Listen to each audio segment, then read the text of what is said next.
皆さんごきげんよう、上川薫です。今回取り上げる話題はウクライナ情勢関連のニュースを取り上げていきます。相変わらず世界中の関連ニュースを取り上げるので、あっちこっちに話が飛びますが、ぜひとも今回も情報の更新にお役立てください。最初に取り上げる話題はカムチャツカ半島沖地震の影響について。前回の動画の中でカムチャツカ半島にはロシア軍の海軍基地があり、原子力潜水艦が多数配備されていることについて触れました。この海軍基地については関係者しか住んでいない秘密都市と言われており、たとえ被害が出たとしても情報が公開されることはないだろうと言われています。それだけに私たちがその基地の状態を知るには衛星から撮った写真などを元にした分析が必要となります。日にちが経つことにより情報が出てきたので、ロシアの海軍基地に被害があったのかどうか、まずは確認しておきましょう。まずは場所の確認から、北海道から北東へと進んでカムチャツカ半島の先端部分の近くにあるビリチェンスクにロシア軍の海軍基地があります。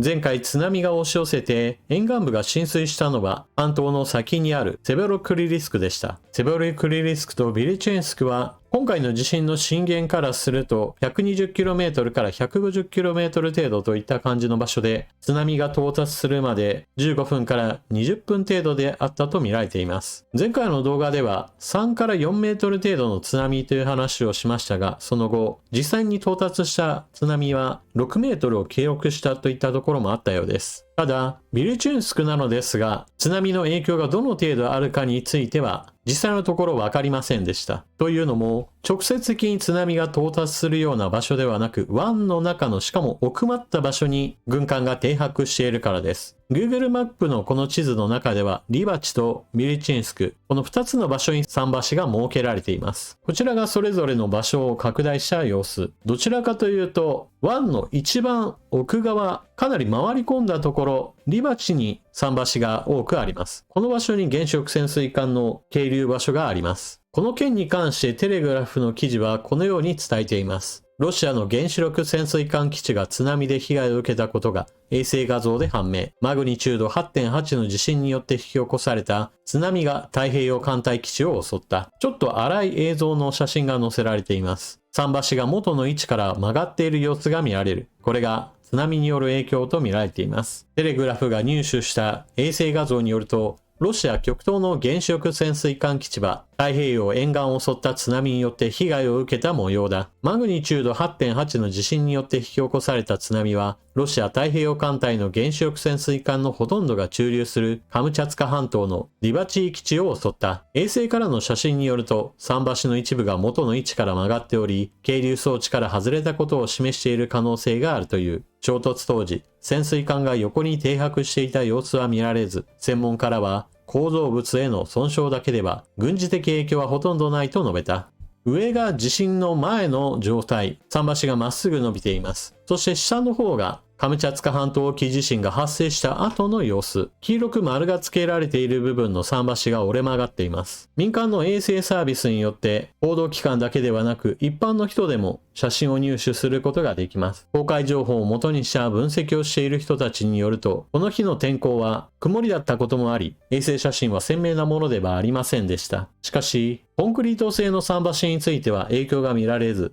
その横に係留されている軍艦についても目立った損傷は見られなかったとのことです。問題の折れ曲がっていた桟橋の様子についてもこちら。近くの軍艦はおそらく全く動いていない様子があり、津波はおそらくやってきたとは見られますが、かなり減衰したものと見られます。地震による影響については、陸上の施設については何らか損傷があるものと見られます。ただし、それらについていっても、カムチャツカ半島全域においても倒壊した建物が大量に出たといった話もありませんから、今回の地震による影響は軍事施設に関してはあまりなかったようです。原子力潜水艦が大きな損傷を受けると、それだけで何らか原発事故へとつながってしまうことも考えられるだけに、この点については軽微な損害で良かったとも言えます。ただし、大きな損傷ではなかったとしても、コンクリート製の桟橋に係留していた軍艦などがぶつかった可能性はあるわけで、その点については修理費は必要になるかもしれません。続いては、ウクライナ情勢関連のニュースですが、インドへ話が飛びます。アメリカのトランプ大統領は、インドがロシアから大量の軍事装備品やエネルギーを購入していると不満を示し、8月1日から 25% の関税に加え、ペナルティを課す考えを示しました。インドとの関税交渉をめぐって、トランプ大統領は SNS に、インドは我々の友人だが、世界で最も高い水準の関税やひどい非関税障壁を設けていると投稿しました。そして、皆がロシアによるウクライナでの殺害を止めたいと望む中、インドは軍事装備品の大半をロシアから購入し、エネルギーについても中国と並ぶ購入国になっていると不満を示しました。その上で一連のインドの対応が好ましくないとして8月1日から 25% の関税に加えペナルティを課す考えを明らかにしました。ペナルティの具体的な内容は明らかにしていません。トランプ大統領はロシアがウクライナとの停戦に応じなければロシア製品を購入する国々に二次関税を課す考えを示しています。このため関税交渉を通じて経済的な取引があるインドを牽制することでロシアにさらなる圧力をかける狙いもあるとみられます。トランプ大統領はインドに問題がある。その上、インドはロシアから大量の軍事装備品やエネルギー支援を購入していることを問題視していると発言しています。こういった発言を受けて、インド側ではロシアからの原油購入を停止するといった動きも出始めました。モスクワタイムズの記事。インドの国営石油精製所はトランプ大統領の発言を受け、ロシア産原油の輸入を停止したインド最大の石油会社で、インド国内の20カ所の製油所のうち10カ所を運営し、年間生産能力は6000万トンに上るインド石油公社もロシアからの購入を中止する意向。他にヒンドゥスタン石油、バーラト石油、マンガロール製油所石油化学も輸入を停止したと関係者は述べた。ロイター通信の情報数字によると、インドの製油所は国際スポット市場でロシア産原油の代替品を探しており、中東及び西アフリカの OPEC 加盟諸国から原油を購入することを検討している。残るは、インドにおけるロシア産原油の最大の買い手、ロスチネフが出資する民間製油所のリライアンス・インダストリーズとナヤラエナジーである。ナヤラエナジーについては、すでにヨーロッパの制裁対象にもなっている。トランプ関税で高い税率になってしまうのは、インドにとっても非常に手痛い打撃となります。というのも、米中貿易戦争が続いた場合においては、アメリカ企業による中国での製造も周辺国に様々製造拠点が移ってくるとみられ、その恩恵はインドにも多大な影響をもたらすと見られていました。例えばその一つが、アップルの製造拠点移転です。ブルームバーグ通信より、アップルが生産移管、インドがアメリカ向けスマホ製造国最大に中国抜く。アップルがより多くの iPhone 製造をインドに移したことで、インドがアメリカ向けスマートフォンの供給国として中国を初めて上回った。4、6月にアメリカに出荷されたスマートフォンのうち、インド製が 44% を占め、初めて1位となった。サムスン電子の生産拠点が多くあるベトナムが2位に入り、中国は1年前の6割超から 25% に大きくシェアを落とした。アップルがインドでの生産を強化し、インド製スマートフォンのアメリカ向け出荷台数は第2四半期に前年同期比で3倍以上に増加した。アップルをはじめとする大手テクノロジー企業は関税や地政学的リスクを回避するために生産拠点を中国からインドやベトナムなどへ移す動きを強めている。今回の話の肝は何といっても、トランプ大統領にしてみればアメリカの国益を最大化したいという願望をどんどんと打ち出してきていることによって、それが回り回ってウクライナにとっては助けになるということです。インドにしてみればロシアから安い石油を購入するということはインドの国益になります。そもそも地理的には中東が近いのですから、輸送費のことを考えると従来は安く中東から買えばよかったのです。しかしロシアによるウクライナ侵略はロシア産原油に対する上限価格設定などが行われることにより、さらにはアメリカバイデン政権の睨みも効いて、わざわざ小さい国の場合だと積極的にロシア産原油を購入する動機はありませんでした。インドの場合だとそうした意味でアメリカから睨みを利かされたとしても、ある程度自国はその影響力を跳ねのけるだけの国際的な立場があり、問題なくロシア産原油を安く買い続けられるという見込みがありました。しかしそれはあくまでも従来のアメリカの政権の場合だったらです。今回のトランプ政権はそうした従来の関係性については破壊するという立場をとって世界中の国々に対してトランプ関税を掲げてきました。今までは貿易協定により無関税だった国々に対しても関税が突きつけられましたし、トランプ関税を高く設定されるのが嫌だったら、あなたの国の関税については撤廃しなさいといった要求なども突きつけられている国々があります。そうした従来からの貿易ルールといったものを考えた場合において、トランプ関税の交渉にうまくいかなかったのが今回のインドの結果でしょう。そしてこうした交渉結果になってしまった理由の一つに、トランプ大統領がロシアとの関係性が深いことを挙げてきたのは、以前から考えればちょっと様変わりしたと思います。数ヶ月も前であれば、トランプ大統領が批判の言葉を向けるのは、ウクライナのゼレンスキー大統領でした。あなたには何の戦略性もないし、外交カードもないし、こんな状態でロシアと戦い続けるなんて無謀な男だみたいな話を延々とするのが数ヶ月前のトランプ大統領でした。しかし、ここ最近はそうしたゼレンスキー大統領に対する悪態といったものは口に出なくなり、代わりに出てきているのが、プーチン大統領に対する失望や、ちょっとした批判です。そうした批判の転換といったものが、インド外交においても影響したのは明らかでしょう。今回、インドに対して課せられるトランプ関税は 25%、プラスペナルティについて具体的な言及はありませんでした。しかし、このペナルティがロシアとの関係性が深いことによって批判されているのですから、ロシアに対して課す二次関税 100% が該当するのは明らかでしょう。トランプ関税 25%、二次関税 100% がそのまま合わせて 125% なら、これはインドにとってはとんでもない危機です。インドで物を作ってアメリカへと輸出するというこの考え方そのものが完全に否定されることとなります。よほどアメリカの人たちがとにかくこれが必要なんだ、これが欲しいんだといったようなものでない限り、価格が2倍以上に上がる可能性のあるこのトランプ関税はインドにとってはちょっと耐え難いものになるでしょう。実際そうしたことを心配しているからこそ、現時点においても、このままではもうロシアの原油を買い続けるべきではないなといったことで、購入をストップしている企業が出始めているという記事もありました。アップルが中国での製造を少しずつ他の国へ移しています。ベトナムやインドといったところでの製造が拡大しているわけですが、今回の場合だとインドもアメリカ向けの製造拠点としては不適格になりそうです。トランプ大統領にしてみれば、自分の課すトランプ関税によってアメリカの企業が打撃を負ったとしても、とにかくアメリカ国産のものを増やせという要求の方がきっと優先順位が高いのでしょう。何にしてもこうしたアメリカ側の要求といったものを完全に無視することはインドには難しく、何らか妥協を図らなければなりません。そのことによってロシア産の原油の輸入量について減少させたり、もしくはインド軍で使っている兵器類についてロシア産のものを減らし、アメリカ製のものを増やそうといった動きになれば、どちらにしてもやはりロシアにとっては打撃となります。そして、ロシアにとって打撃になるということは、ウクライナ侵略を続けているその収入基盤の一つに打撃が入るということであり、ぐるりぐるりと回っての話ではあるものの、今のトランプ大統領の動きは基本的にはウクライナにとっては歓迎すべき動きの一つです。そして次に紹介するのはバッタの話題です。以前アフリカでバッタの大発生についての解説も行いましたが、ウクライナでも同様の問題が発生しそうになっています。ロイター通信より、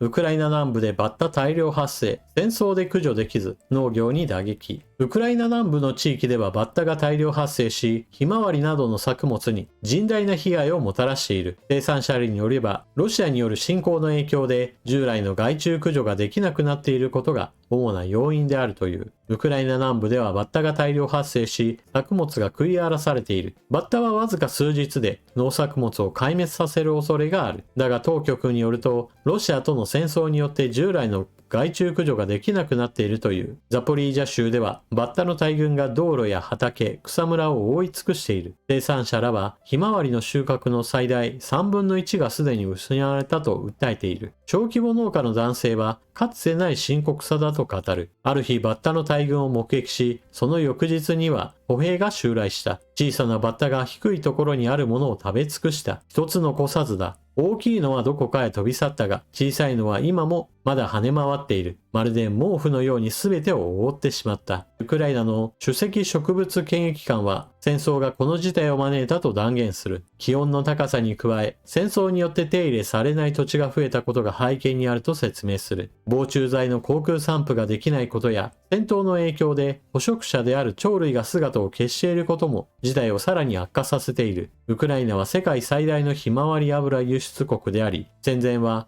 小麦の輸出量で世界第5位を誇っていた。しかし、戦争は農業の風景を一変させた。ウクライナ最大の農業生産者団体の副代表によれば、2023年にロシアがドニエプル川のカホフカダムを破壊したことで、大規模な湿地が形成され、バッタの繁殖に依存的な環境が生まれてしまったという。歴史上においては、飢饉などが引き起こされる苗などもあり、決して無視できないのがバッタの大量発生です。ただし、近代になっては殺虫剤の散布により、かなりこうした害については抑え込むことができます。問題なのはウクライナの場合だと、殺虫剤を広域に撒くといったことが非常に難しくなっていることです。ウクライナはヨーロッパにとっての大穀倉地帯であると同時に、世界的に見ても非常に肥沃な大地が広がっています。戦争の影響によってバッタの大量発生を許してしまえば、それがさらに他の地域へと飛んでいくことによって農作物の被害は広がっていきます。それはひいては穀物価格の上昇にもつながっていきます。ロシアによるウクライナ侵略はこうした悪影響といったものも引き出してしまうわけです。続いて、私はちょっと追っていなかった話題について一つご紹介しておきましょう。ウクライナ国内で汚職対策としての独立機関があります。旧ソ連構成国のいくつかにおいては汚職が蔓延しているという問題があります。例えば、ロシアは腐敗指数ランキングにおいては154位と世界全体で見ても非常に腐敗の進んでいる国です。ウクライナにおいてもそうした旧ソ連構成国同様の悩みを抱えていることから、国内における腐敗対策、汚職を摘発といったものが重要視されています。ロシアの154位に比べると、それよりもマシな104位あたりです。ただ、世界全体で見ると真ん中ぐらいであることから、EU の加盟水準を考えると、もっともっと正常化を進めていかなければなりません。しかし、そうした独立した汚職摘発機関について、一時、その独立性について脅かす法案が提出され、議会を通過、大統領が署名するといった事態が発生しました。ウクライナでは、もっと汚職対策はこれからも続けていかなければならないとして、独立性が失われる法案の成立についてのデモが発生。連日のように数千人の人たちが集まったデモが続くことにより、議会ではこれを再検討、改めて独立性を担保する法案が可決されました。この吸った問題についてはヨーロッパ各国も注目していました。特に EU 加盟をウクライナが考えている以上、汚職摘発機関の独立性といったものはしっかりと守らなければならないとゼレンスキー大統領に伝えるような話も何度となくヨーロッパ側から出ていました。そうした意味においてはウクライナの人たちが反対デモをしたことが政治を動かし、改めて汚職対策機関の独立性が担保されることとなります。続いてはウクライナ戦況について一つ取り上げておきます。ロシア、ウクライナ東部の要衝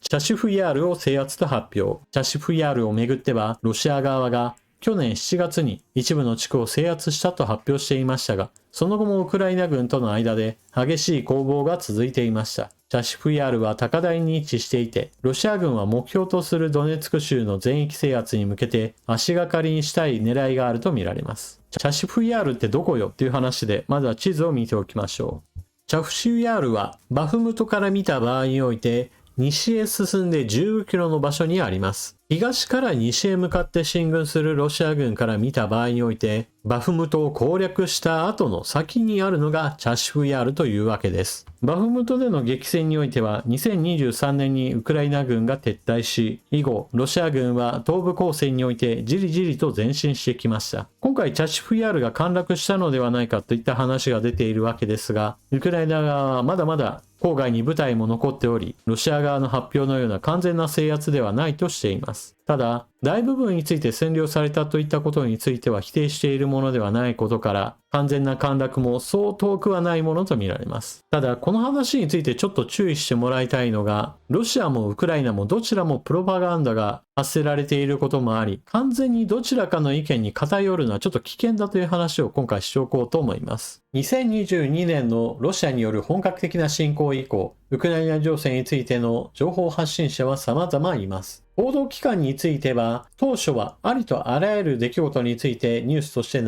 していました。しかし、戦争の日常化に伴って、現在では戦争犯罪一つ一つについては、もはやニュースとして取り上げなくなりました。そうした取り上げることも小さくなってきたのは、そもそも視聴者の方も戦争の日常化によって、いちいち戦争犯罪一つ一つを取り上げることに対しても興味を示さなくなってきてしまいました。インターネット上における個人の情報発信者についても、だんだんとその数を減らしていると私は思います。そうした中において一つ特徴なのが、両極端なプロパガンダといったものが飛び交うような状況に陥りつつあることです。ロシアによるプロパガンダといったものも以前から行われてきました。しかし一方においてウクライナ側のプロパガンダといったものも行われてきました。双方自分の主張が正しいという具合にして論理を展開するわけですから、そのこと自体は動機としてはわかります。問題なのは情報を受け取る側がこれをどう判断するかです。とにかく大事なのはこうした両極端なプロパガンダについてはその情報がかなり怪しいぞと最初からしっかりと疑っておくべきという点です。例えば現在の戦況解説においても東部戦線における戦いは継続的に行われていることなどについて私は話をしますが、プロパガンダメディアの方はロシアは連戦連勝みたいな話をしますし、一方にウクライナ側のプロパガンダにおいても常にウクライナ軍はロシア軍を撃滅しているんだみたいな話を平気でします。ロシア軍が多くの死傷者を出しつつ、それでいてじわじわと前進しているという事実を解説するには、両極端なこの意見といったものは現実を反映しているとはとても言えません。一つ一つの事象と全体の戦局といった話は少し分けて考える必要があります。ウクライナ軍がうまく迎撃作戦を行ってロシア軍の攻撃部隊を壊滅撃退したぞといった話と、一方において日々そうした攻撃が積み重なることによってロシア軍が前進を果たしているというこの事実については両立する話なのです。例えば今回のチャシフヤールの陥落したかしてないかといった話についても見るべきポイントがあります。それは非常に多くのロシア軍の攻撃を撃退してきたという事実と、それでもなおロシア軍が前進したという事実、この2つが両立しながらこのチャシフヤールの陥落したかしてないかといった話は存在するのです。チャシフヤールの町が一体どこにあるのかという話をしたときに、バフムトから15キロという話をしました。では、バフムトがロシア軍によって陥落したのは一体いつなのか。それは2023年です。そしてこの動画を撮影している現在は2025年。つまり2年間かかってロシア軍は15キロを進軍してきたのです。当然その間、年月があり、そして数々の戦いがあり、そのためにロシア軍の攻撃部隊が撃退されることもあれば、ウクライナ軍の陣地が破壊され占領され、じわじわと前線が動いてきたといった事実が2つ存在するわけです。ですから、一方的にロシアが連戦連勝しているわけでもなければ、ウクライナが常に勝ち続けているわけでもないのです。このことをしっかりと理解した上で、全体の戦況を考える必要があります。一つ一つの戦場における出来事と、全体の戦況における出来事といったものは別の段階で存在し、しかも同時に成り立つといったことを理解しておく必要があります。以前だとロシア側のプロパガンダに完全に毒された人たちがやってきて、ハイ電波を出すようなコメントをどんどんと書いていた時期もあったのですが、最近だとそういう人たちもこのチャンネルには寄りつかなくなり、